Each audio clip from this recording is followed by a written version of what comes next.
Assalamualaikum warahmatullahi wabarakatuh. Di sini saya akan mereview salah satu bab dari buku Babat Tanah Jawa yang berjudul Runtuhnya Kerajaan Majapahit.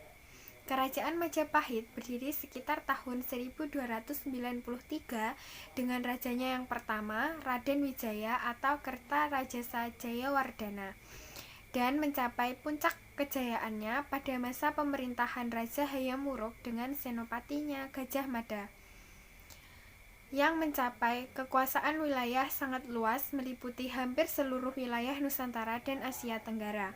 Seiring berjalannya waktu, kerajaan Majapahit mengalami kemunduran-kemunduran disebabkan oleh banyak faktor, baik dari internal maupun eksternal, hingga menyebabkan kerajaan Majapahit tersebut mengalami keruntuhan.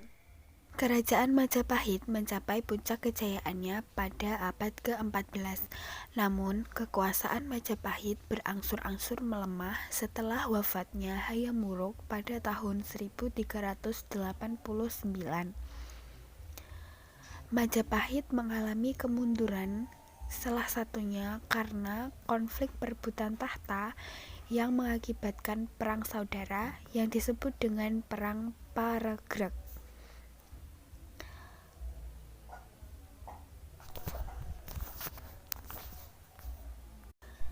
Diperkirakan Perang Paregreg terjadi pada tahun 1405 sampai 1406. Akibat yang ditimbulkan dari perang saudara ini adalah melemahnya kendali Majapahit atas daerah-daerah taklukannya. Raja terakhir dari kerajaan Majapahit adalah Raja Brawijaya dengan senopati yang sama dari raja terdahulu, yaitu Patih Gajah Mada. Melalui Patih Gajah Mada, Raja Brawijaya mendengar kabar bahwasanya banyak daerah yang takluk kepada Kesultanan Demak yang dipimpin oleh Raden Patah bersama dengan Sunan Giri. Kemudian Raja Brawijaya mengutus Gajah Mada untuk mendatangi Sunan Giri. Orang-orang di kerajaan Demak pun geger karena kedatangan Patih Gajah Mada. Mendengar berita bahwasanya Sunan Giri didatangi oleh musuh, alat tulis yang digunakan untuk menulis Sunan Giri dibuang ke lantai. Kemudian Sunan Giri berdoa kepada Allah. Lalu karena mukjizat dari Allah, alat tulis yang dibuang tadi menjadi keris yang dapat bergerak sendiri. Banyak orang-orang dari kerajaan Majapahit yang tewas, dan sisanya lari pulang kembali ke Majapahit. Setelah bubarnya musuh, keris tersebut kembali sendiri dan tergeletak di depan Sunan Giri dan berlumuran darah. Lalu Sunan Giri berdoa semoga segala tindakan yang salah diampuni serta memberitahu kepada pengikutnya bahwa keris tadi dinamai dengan Kalam Munyeng.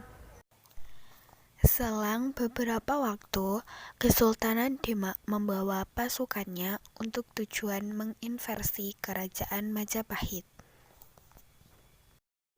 Pasukan dari Kesultanan Demak mengepung kerajaan Majapahit.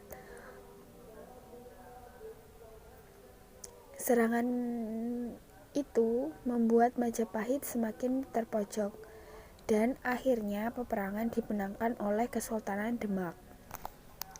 Raja Brawijaya V moksa dalam peperangan tersebut.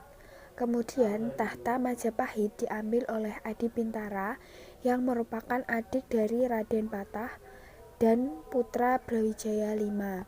Namun, sebelum Adipati Bintara menduduki tahta, terlebih dahulu Sunan Giri menduduki tahta Majapahit selama 40 hari dengan tujuan menetralisir bekas-bekas dari kerajaan Hindu-Buddha atau mengislamisasi kerajaan Hindu-Buddha terbesar di Jawa tersebut.